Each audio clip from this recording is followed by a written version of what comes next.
ஒரு தாய் கிட்ட இருந்து தான் பையனுக்கான பொண்ணு தேர்ந்தெடுக்கிற உரிமையை பறிச்சுட்டா. இந்த உரிமையை கூட அவ விட்டு வைக்கல. அப்படியெல்லாம் ஒண்ணு இல்லம்மா. அவ மீரா யோசிச்சு பார்த்திருக்க மாட்டா. எப்படி யோசிக்காம இருப்பா ரன்வி? நீதான் அவளை இன்னும் சின்ன குழந்தை நினைச்சிட்டு இருக்கான்னு. அவ அப்படி இல்ல. அவ வளர்ந்துட்டா ரன்வி. அவளுக்கு தெரியாத விஷயம் இப்ப ஒண்ணுமே இல்ல. எப்படி அவளால இப்படி சொல்ல முடிஞ்சது? நீயும் அவ சொன்னதுக்கெல்லாம் ஆமா போட்டல. எப்படி நீ அவளுக்கு அந்த உரிமையை கொடுத்த?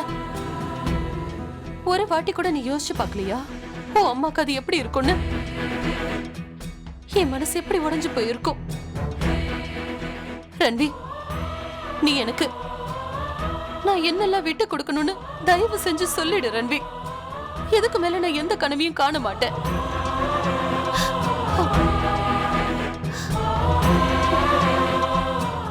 அம்மா, ஏன் இந்த சின்ன விஷயத்த பெருசாக்குறீங்க? உங்களுக்கு என்னாச்சு? மீரா எப்ப பார்த்தாலும் இதை பண்ணிட்டா அதை பண்ணிட்டான்னு. என் மீரா அப்படி என்னதான் பண்ணிட்டா?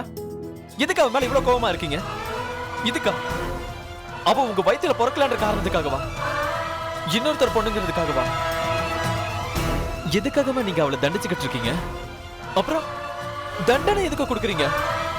அவ அப்படி என்னதான் துரோகம் பண்ணிட்டா?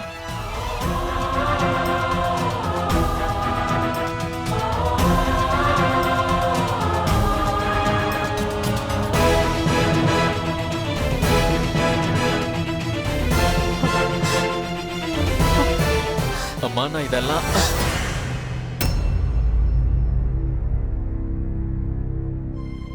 அவ எனக்கு என்ன துரோகம் பண்ணா நீ தெரிஞ்சுக்க விரும்புறியா? சொல்றேன் கேளு. நீ என்னைக்காவது யோசிச்சு பாத்திருக்கிய ரன்வி, நம்ம அம்மா நிலைமை எப்படி இருக்கும்னு?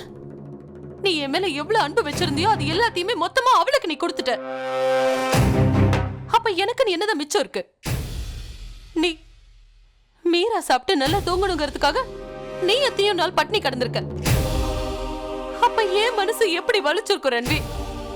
நீ எத்தனையோ நாள் மீராவுடைய பரீட்சைக்காக அவளை படிக்க வச்சு கடைசியில நீ படிக்கவே இல்ல. நீ யோசிச்சு பாத்தியா ரன்வி, உங்க அம்மாவுக்கு இதெல்லாம் எப்படி வலிச்சிருக்கும்னு? மீராவுக்காக நீ உன் உயிரை பணைய வச்சு ஒரு சிங்கத்துக்கு முன்னாடி போய் நின்ன. அப்ப எனக்கு எப்படி இருந்திருக்கும்? மீராவுடைய படிப்புக்காக நீ அவளை வெளியூருக்கு அனுப்பி வச்சுட்ட. ஆனா இங்க நீ படிக்கவே இல்லையே ரன்வி.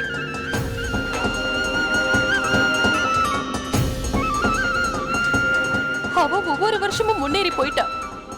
ஆனா நான் ஒவ்வொரு வருஷமும் என் பையனுடைய படிப்பு கெட்டு போச்சுன்னு மனசு ரொம்ப நொந்து போயிருந்த. அவ அவளுடைய மார்க்க உன்கிட்ட சொல்லும் போது நீ அவளை பாராட்டிட்டு இருந்த. ஆனா நான் யார பாராட்டுவேன் ரன்வி? எனக்கு எந்த சந்தோஷமும் இல்லையே. நீ கொஞ்சமாவது யோசிச்சு பாத்தியா? மீராவுடைய நல்லதுக்காக என் பையன் வாழ்க்கை அழியறத நான் பார்த்துட்டு இருக்கேன் ரன்வி. என் மனசு எவ்வளவு வலிச்சிருக்கும். ஓ மீரா என்னோட எதிர இல்ல. அவளும் மனுஷிதான், நானும் மனுஷிதான். குறைஞ்சது மனிதாபிமான அடிப்படையிலாவது நான் அவளை ஏத்துக்க முயற்சி பண்ணிருப்பானா என்னால அது முடியல. ஏன் தெரியுமா? ஏன்னா நான் உன்னோட வாழ்க்கை, உன்னோட படிப்பு, அப்புறம் உன்னோட எதிர்காலத்தை அவ பறிக்கிறத பார்த்திருக்கேன். இதுக்கு நீயும் தான் பொறுப்பு ரன்வி.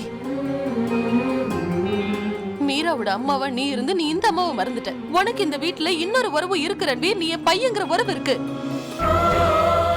அவளுக்காக கனவு கண்டு நீ ஒண்ணு மறந்துட்ட ரன்வி. உன் அம்மா கூட உனக்காக நிறைய கனவு கண்டு வச்சிருந்த. நீ மறந்துட்டல.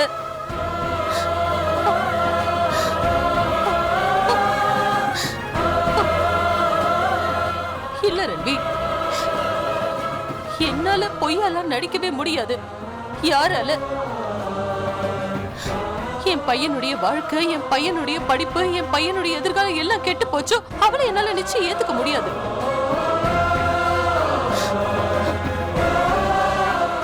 மீராவோட அம்மா. ஒரு தடவை நீ ஏன் இடத்துல வச்சு பாரு. அப்புறம் யோசி. யாராவது ஒருத்தவங்க மீரா கிட்ட இருந்து எல்லாத்தையுமே பறிச்சுட்டு போயிட்டாங்கன்னா